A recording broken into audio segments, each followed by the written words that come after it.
Cool, we got this 2018 Infiniti Q60, all-wheel drive, 3-liter turbo. It's a VR30DTT. DDTT, sorry. These are the codes. We've got a random multi-cylinder misfire. We'll see if we can determine which cylinder is misfiring. I don't even know what that is. Some sort of a pressure sensor circuit. ISC system, I don't know what that is. Intercooler, water pump, and camshaft position bank 2. It says passed, but this is probably what I'm going to go after, is because we have misfires and we have timing codes. I'll probably look into these codes real briefly just to see what they are exactly, because I don't even know what the abbreviations stand for. So better to know what we're dealing with than not. So what do we got?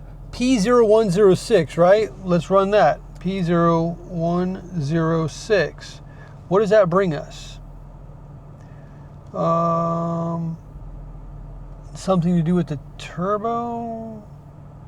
Let's go to this P0010. That's not what we're looking for. Yeah, search instead for this. Oh, there we go. Manifold absolute / barometric pressure sensor circuit range performance. So that means that it's a performance code or a range code. It does say circuit, which can be misleading, right? But what we're dealing with is a range performance code. So the map manifold pressure is incorrect, which could be due to timing. What else we got? Let's see here. P0507. P0507. All right. Idle air control system RPM higher than expected. Okay. That's a bit of a problem as well.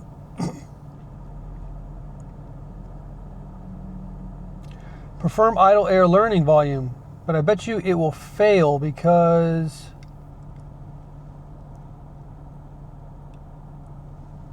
of the misfires. We're gonna have to fix those misfires first. And then we got intercooler, water pump, function over voltage. Not concerned about it. I'm going after timing. Let's use the scan tool and see if we have any data for timing. All right, just started it up. I guess it's kind of hard to see what's going on here. Let's go to data. Oh, Mr. Scan Tool. Oh, you gotta be kidding me right now. Right now, come on. Turn this thing off. Welcome to the Auto life. Now I got the Auto back up and running. I forgot to go to global data. Let's see if we got misfires. Which cylinder, which bank? You know, curious. Mode 6.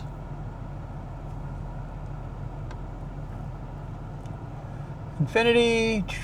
Scroll all the way to the bottom. I see cylinder 6 has some misfires. Cylinder 4 has a good bit of misfires. Cylinder 3 has some. Cylinder 2 has some. Cylinder 1 has a couple of misfires. So primarily 2 and 3. 2 and 4. 3 does have some misfires, and so does 6. 2, 4, 6. Right? 2, 4, 6. And this is a V6. It's primarily an entire bank. Okay. That leads me to believe, like, even further that timing is the problem here that we're dealing with. That sucks for this place. What is it? Infiniti? No, wait. Cancel. Go to history. Go to this one here.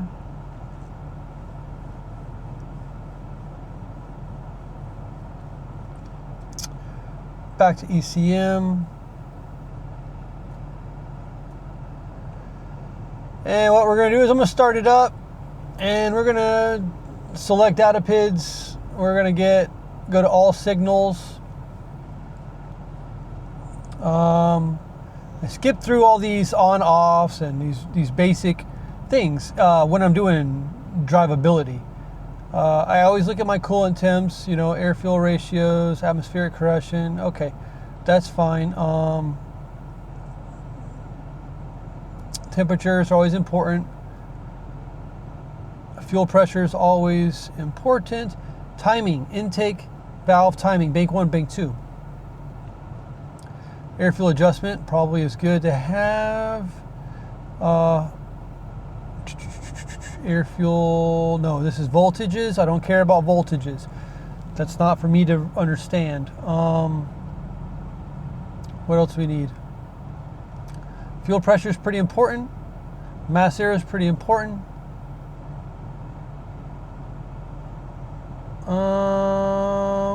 Exhaust valve timing. Yeah, let's do that. The map, okay, 1.98. Oh, look, air fuel ratio. Look at this, 91 and 109. That's air fuels, bank 1, bank 2. So what does that mean? We have opposing fuel trims. One is in the negative and one is in the positive. Ignition timing, fuel injection timing. Okay, show selected, and let's move forward. Let's go get in this vehicle. All right, you might be able to see this a little bit better. I mean, you can probably see me more than you can see data. Anyways, I'm gonna start it up right now. She's a runner. I don't have RPM there, which is fine. We don't necessarily need it.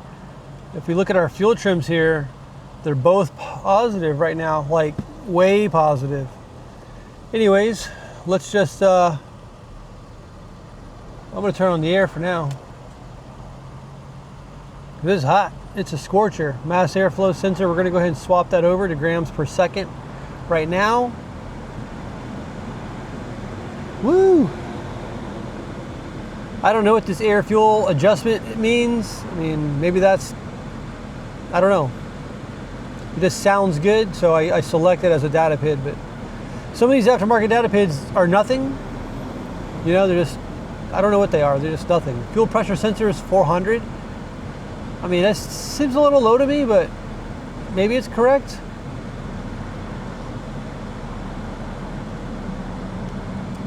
Got a little bit of stumbling and misfiring going on.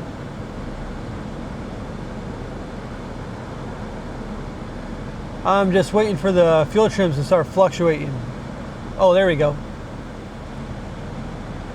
So we got, oh, and they seem to, if you can see the tack, it's fluctuating just a tad bit. It raises and then falls, and as it raises, right now it has fallen and we're running lean. It raises, we're good. So what I'm gonna do is I'm gonna raise the RPM.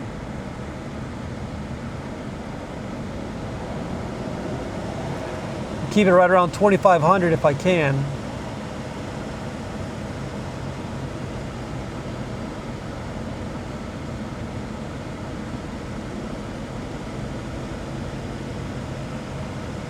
Right there is probably good. And what do we got? Am I dropping my RPMs? Yeah, I'm dropping them too far. Come on. Still pretty opposing. 109 and 85. Exhaust valve timing's not moving. Interesting. Now we're extremely lean. I wonder if I go back and clear the fault codes out and start this. Oh, okay, it's starting to adjust it. Turn the air off. What do we get?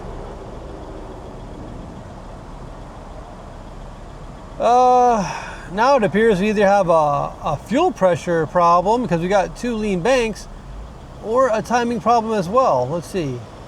Raising the RPMs. And again, we're still kind of lean, but we're rich.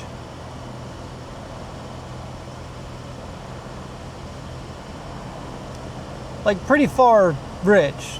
There's a 30% gap almost in between the two. I'm going to check the timing still. We're going after timing. I still think it's timing. I'm going to do service info, see what fuel pressure is supposed to be, but time. In regards to fuel pressure, I can only find this, voltages. So we're looking for 0.7 to 1 volt at idle, and at 4,000 RPMs, revving engine from idle to 4,000 quickly, 1 to 2.9. I'll go back over and look at that because they don't give us a pressure spec. Not that I can find in all data anyhow. But so we're going to skip over that for now. I am going to check the cam timing because even if it has a fuel pressure problem, I think cam timing is the issue. And if cam timing is off, there's a chance that the fuel pressure could be incorrect anyways because it's driven by the cam, right? So cam timing, let's do that. Let's find our cam and cranks. So we're going to go, it appears that we're going to go, I guess, oh, here's the OE diagram. Sorry, they moved it around on me a little bit. OE diagram. Do I want to do that? No, I don't want to do that. We're not going to go OE. We're going to go aftermarket. Whew, I hope this doesn't hurt me. Powertrain. Nissan OE is just, it's so bad. It's so bad. All right, we're going to control fine. We're going to type in cam. Where's that at? Yeah, CAM. Okay, and we're going to go to the PCM. And I see intake cam, position sense. Intake cam, position sense. What else do we get? Because there's obviously 4 cams. I'm not going to be able to do, I can only do the 2 cams and a crank at a time, or all 4 cams. I think I have 4 test leads with me today. Question is, are all 4 of my test leads good? I need to buy some new test leads. I think I'm going to hit up Drill Diagnostics. That dude's got some sweet test leads. All right, let's see here. Cylinder head, intake cam. Well, where's our exhaust cam? 'Cause that's what I'm curious about. Exhaust cams. Okay, good. So those run what looks like over here to this side of, yes, sensor ground, power supply. All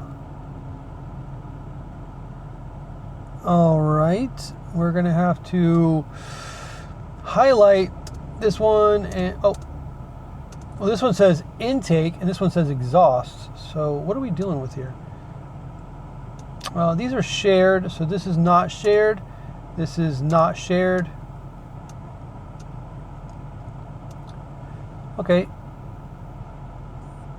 There we go. We don't need this one. I'm confused right now. Pressure sensor ground, position sensor bank 1, intake position sensor. What? Cam power supply, exhaust position sensor. So it must not be this one, the yellow wire. Right, let's go back. Wait. What's going on? Diagram's so confusing. How does it go from the PCM intake, right? Intake cam position sense, and then it cuts left and it goes right back into the PCM? What? In my opinion, oh, electric intake valve timing control module. Oh, ECM. Oh, okay. So what we're dealing with is a different animal here, huh? Okay. So we got these 2. Boom. And this one is not shared.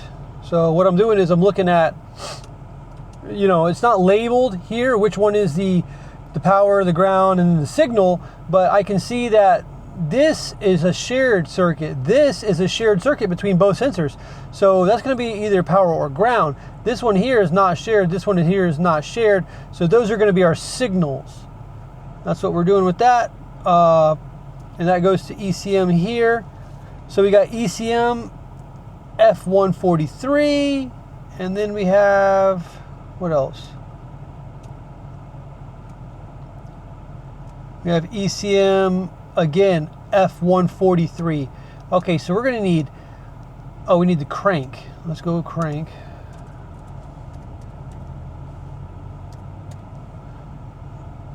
Because again, we need the crankshaft position sensor. Here it is. And that one's gonna be a little more tricky because it has nothing that it shares. So let's see here. Any of the 3 wires could be what we need. Let's highlight all 3. Crank power supply is not what we need.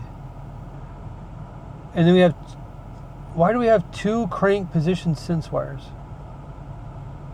Just so confusing. All right, anyways, so that's gonna be pin 31. All right, 31, 33, and what am I doing here? Getting rid of that, and 26. Okay, cool. 31, 33, and 26. I like it. Where's this green wire go? Yeah, we're gonna get rid of that. We're not doing that one. Okay.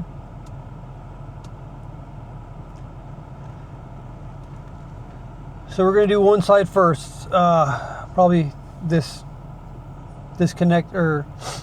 I guess I gotta pierce all 5 of them. It's gonna pierce all the wires, and then we'll decide what we're doing after that. How we're gonna take measurements. We gotta find a no good as well.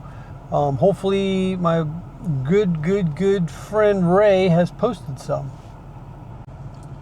F143. You don't get anywhere with connector views. Let's try it. I'm gonna try it again. Yep, that's what I thought. We'll go to engine computer. I doubt we're gonna find anything here. A, B, C, D, E. Sorry, I have to save my stuff.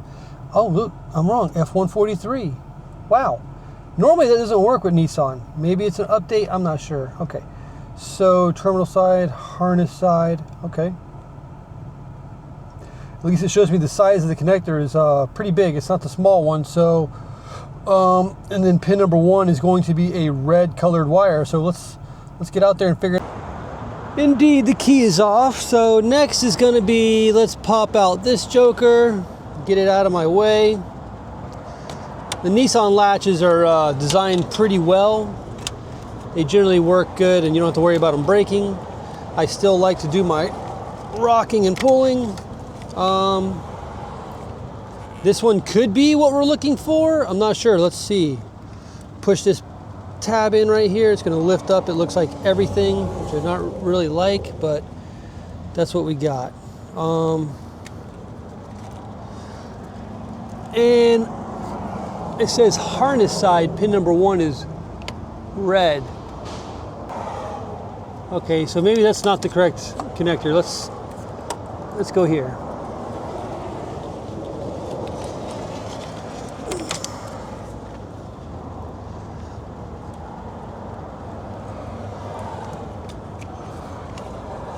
Aha, this is the correct connector. Sorry guys, I was completely wrong about that. This one here. I'll have the shop tape this up. I generally do. They do all those type of repairs, clean up after me and stuff like that. Let's bust this zip tie off. Boom, that's out. Thing comes off, good. Peel our tape back again. Nice, dude, real good. Fantastic. Now I've got my hand wrapped up like a TIE fighter. If you guys can see that, I'm not sure. But you know, pocket screwdrivers are razor sharp. So, especially when they're used, you know, you start using them a lot and they get sharper and sharper as they go. So be extremely careful. And you know what is a really good thing to have is a first aid kit. Because when you're mobile and you hurt yourself, you don't know if the shop that you're at is gonna have supplies that you need. So it's much better to stay stocked up on medical, on pretty much everything. Anything you can think of, water, food, snacks, you know, batteries, anything and everything you can think of, you need it. All right, let's do this. 31. Okay, 31's this blue wire. Done playing games here. Now I gotta cut this thing open. It's not fillet myself again. Filet-o technician, right? All right, let's go. Where we at?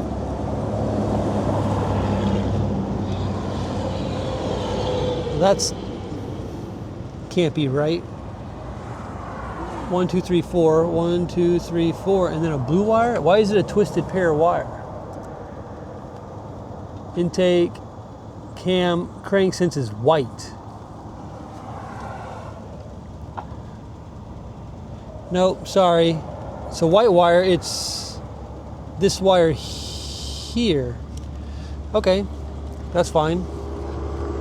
This is going to be our crankshaft, and to determine what is the crankshaft, I'm going to go ahead and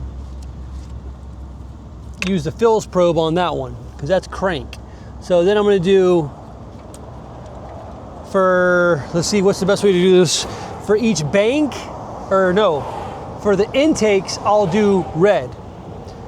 And for the exhaust, I'll do black. So, what do we got? Exhaust here is 33. 33 is exhaust, and that color is going to be green.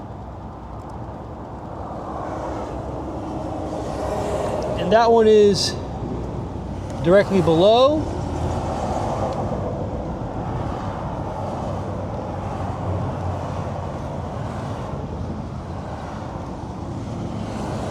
One, 2, and 33. Okay. Get it set up. It's a green wire.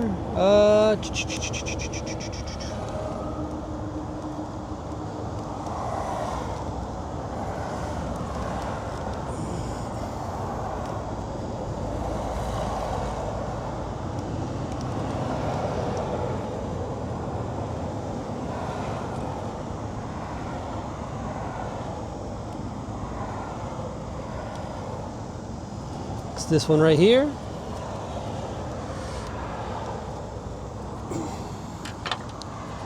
So the green wire will be black.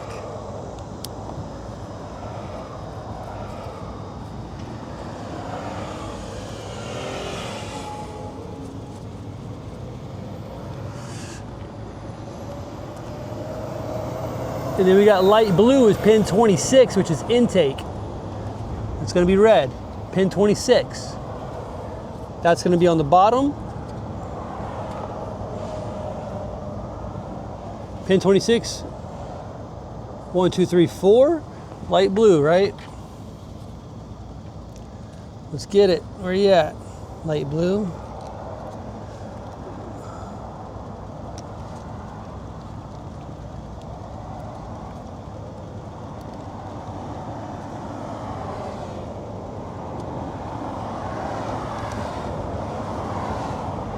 Aha. Which one is it? This one here. Yes, 1, 2, 3, 4. Okay, and I'm going to look at the wiring diagram and make sure. Yes, light blue is the correct answer. Light blue is going to be red.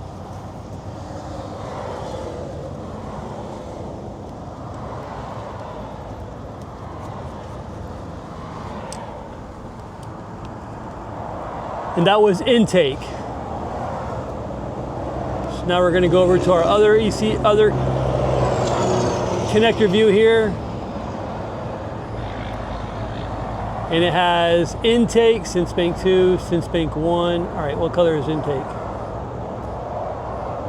Our intake is tan or blue,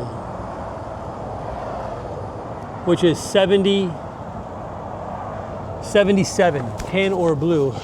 7 is way over here. It's 1, 2, 3 in, and then 1 up. So this blue wire is it. That's going to be a red piercing probe.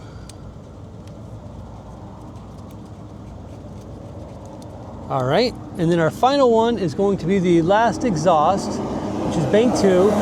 which is purple, and it's pin 75. And 75 is 1, 2, 3 up top. Man, my hand hurts so bad. And it's purple. Okay, right here.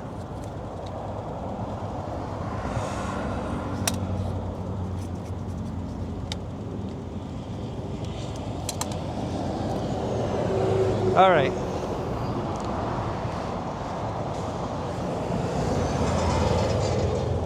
Now, hopefully this will fit back in there. Looks like it's going to give me a fight. Most likely, yeah.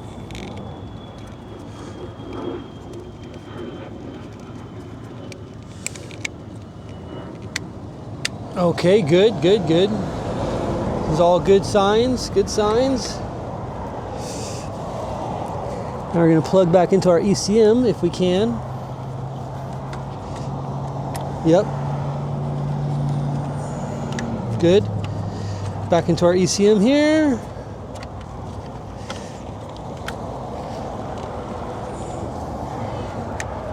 Back into our ECM here. So now effectively what we have done is I have all of them color coded. We're already connected to all the wires. So I'm going to go ahead and hook up, and even though I don't have a 8-channel scope, we can still get all of our testing done. Now that we got the waveform captured, we have a known good. This is from my own personal collection here, and obviously all you see is me, but let me see. This is really hard to see, huh? Okay, the blue trace is 1, 2, 3, 4 teeth to the left of the gap. Now on here it's the yellow trace, but we see that it's only 1 tooth to the left of the gap. So it's 3 teeth off.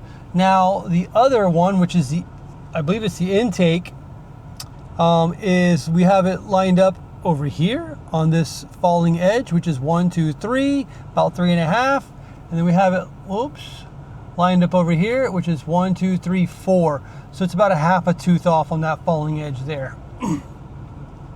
Now let's grab the other bank, because this is bank 2. So we're going to grab the other bank, and then we'll see if that timing is off. And here we go, capturing the waveform on bank 1. Let's go ahead and hit pause. Let's zoom in. Let's scoot this over to like about right there.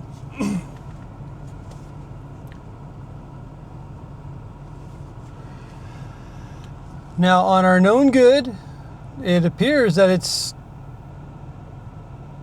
pretty much the timing should be, whoops, sorry. Pretty much the timing is going to be the same. It's supposed to be 1, 2, 3, 4 teeth to the left. And on this, we are almost in the center of that gap on the crank. Now, if we go down to our intake cam, which is, we measured it on the first falling leg, which is here. Pick different measurements. That's 1, 2, 3, 4, which that is, whoa, sorry. That is correct, actually. 1, 2, 3, 4. So there is one cam that's in time. Anyways, bottom line, cam timing is off. They need to fix this before we try and address any other concerns, because this is going to affect all kinds of things due to the design of the engine and how important timing is on late model vehicles. All right, guys, that's going to be a win. If there's any way I can update you, I will. So there you have it. Our cam and crank signals told the full story. With cam timing on bank 2 clearly out of sync, there's no point in chasing fuel trims or map sensor faults until that's fixed. Once timing is corrected, we'll reevaluate everything else. Thanks for watching, and if you're into real-world diagnostics, scope work, and solving problems others throw parts at, hit that like button, subscribe, and I'll catch you in the next one.